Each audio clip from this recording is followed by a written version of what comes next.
Hello beautiful people of the internet, welcome back to my channel. My name is Hannah if you're new here, and I am so excited that you joined me today.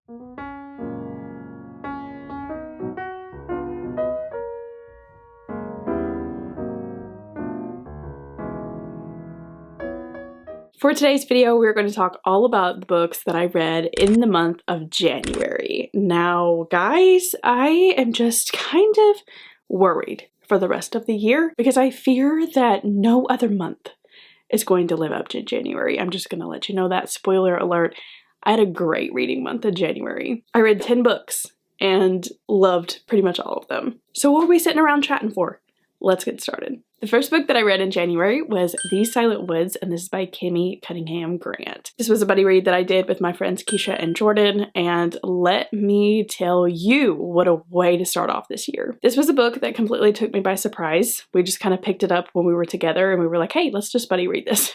And I didn't really know a ton going in. All I had heard was that it was a Christian fiction, like it had aspects of faith weaved in it, and I was kind of skeptical of that because this is supposed to be like a suspense novel, and I was like, how's that gonna work? Oh my gosh, guys, let me tell you what it's about. This is about a man and his daughter who live in isolation by choice. This man has a secret, and he has kept it from his daughter all these years, and they just live out in the middle of nowhere, and he very rarely goes into town. He very rarely sees people.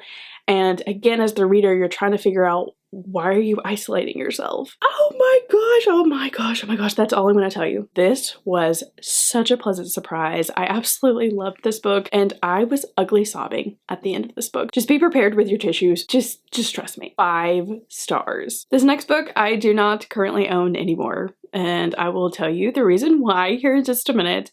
But this next book is An Unwanted Guest by Sherry Lupina. Sherry Lupina has always been an auto-buy author for me, but she usually is just a mid author. I have found a couple 4 stars in my search of her books, but this one was kind of mid for me. I will say that this kept me engaged, it kept me entertained throughout the entire story, and it did have one of my favorite tropes. It had the and then there were none trope, which if you don't like that trope, probably not the book for you. I'm just gonna let you know that right now. This was super fun, and it really did keep me all the way at the end of my seat. Not me forgetting what this book was about. That should tell you right there that, yeah. Basically, this book was about a group of people that ended up going to a mountain lodge to stay, and then they get snowed in, and then people start dying. So I feel like that is a common trope, a common theme among thrillers, and it's not anything that you haven't seen before. Yes, it was entertaining. Yes, I liked it for the moment, but again, I forgot what it was really about. So just take that into account. It was a very fun, quick read, but it was just nothing more than a 3-star. The next book I picked up was actually a reread for me, and I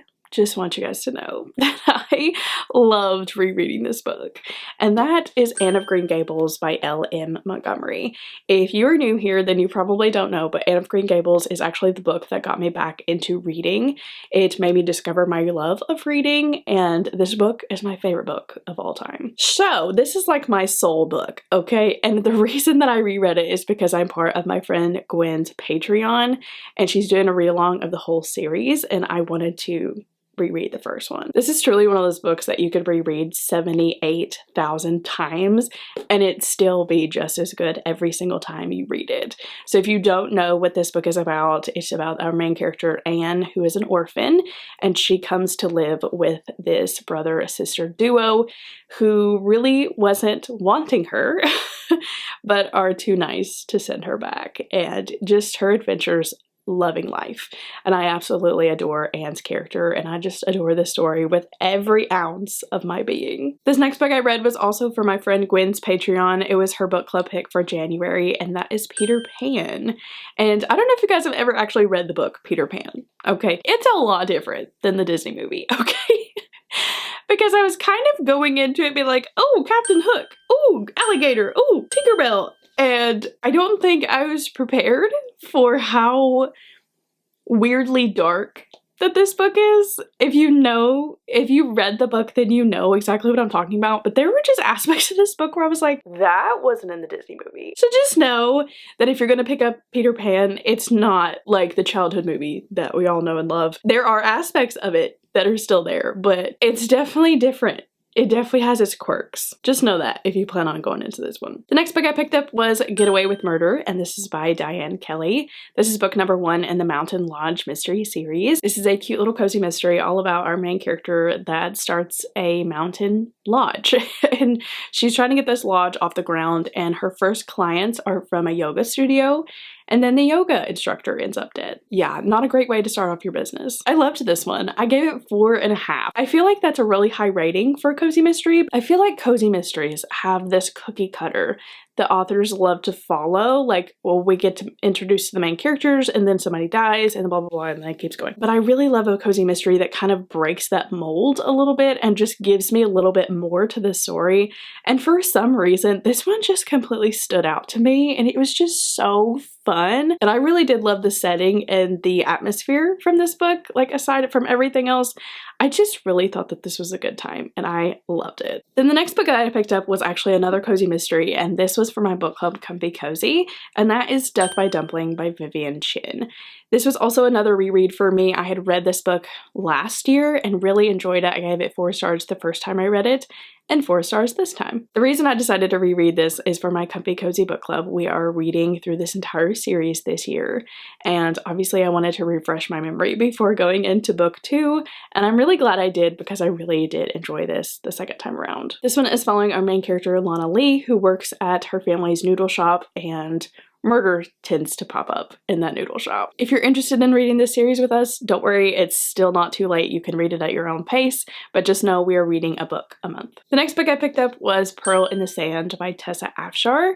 I read this for my friend Keisha's Christian book club called Revive. This was their January pick, and I'm so glad that I read this book. I loved it. This is a biblical retelling of the story of Rahab the harlot in Joshua. And if you know anything about Rahab's story, it is a very quick story, and we just get a little bit of her in the Bible. But if you know anything about lineage and anything about Jesus, then you know that Rahab is in the lineage of Christ. And I just knew that this was going to be good. I knew that it was going to be good. This story really dives deep into speculation of what the story of Rahab really entailed, like behind the scenes after she saved the spies and going into Joshua's army and staying with them and all of that. And we kind of got more into her meeting her husband Salmon, and I just really loved that aspect of it. I really never gave that a second thought. This story was basically just about Rahab finding her worth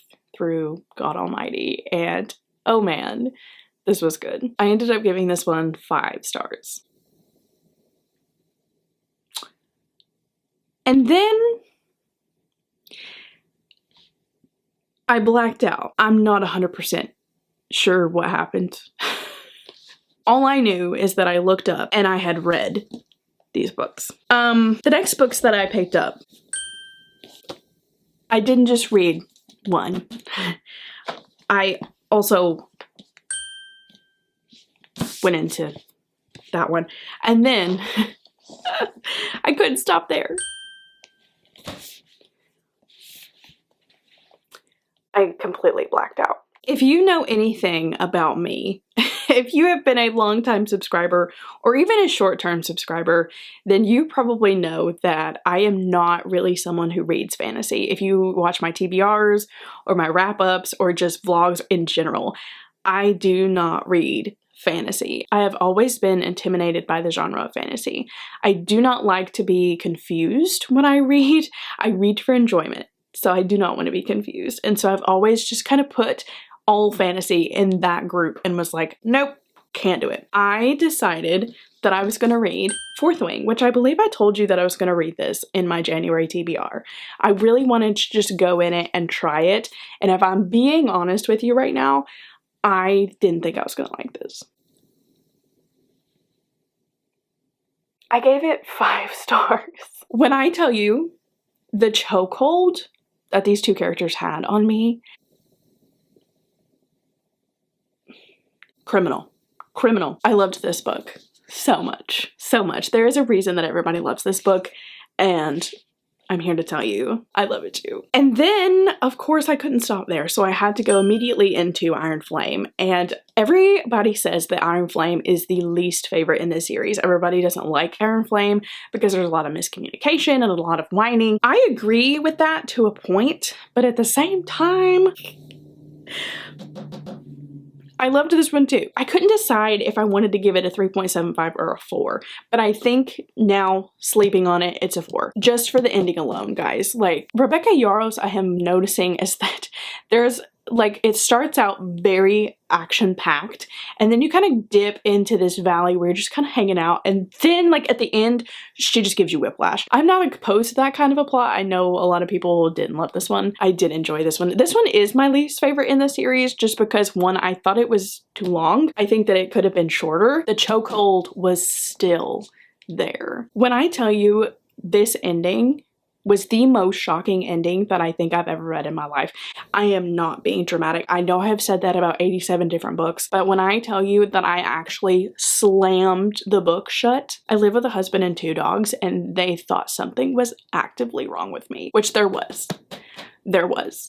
So immediately upon finishing Iron Flame, I immediately went into Onyx Storm. Like, literally finished Iron Flame and then 20 minutes later went into this one. Because I don't know how you guys did it, how you guys waited for a year. The strength, I just do not possess that kind of strength. So I immediately went into this book and I was so happy that it was accessible to me. Let's just talk about this one for a second. I am not going to tell you what this is about. I'm not going to spoil it for you. I am not that kind of person.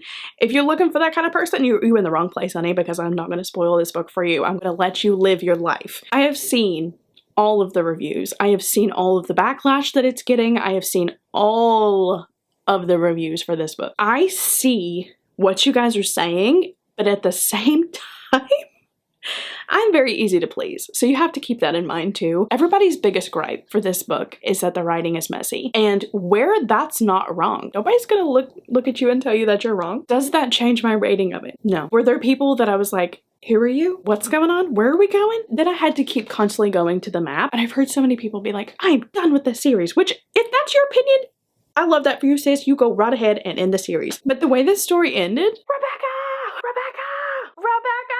That's it. Those are all the books that I read in the month of January. That was all 10 books that I consumed in the month of January.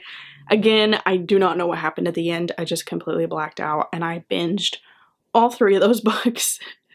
But I had a fantastic, fantastic reading month in the month of January, and I am so, so, so thankful for the good month that I had. If you made it this far into the video, leave me a cherry emoji because that means that you saw my earrings.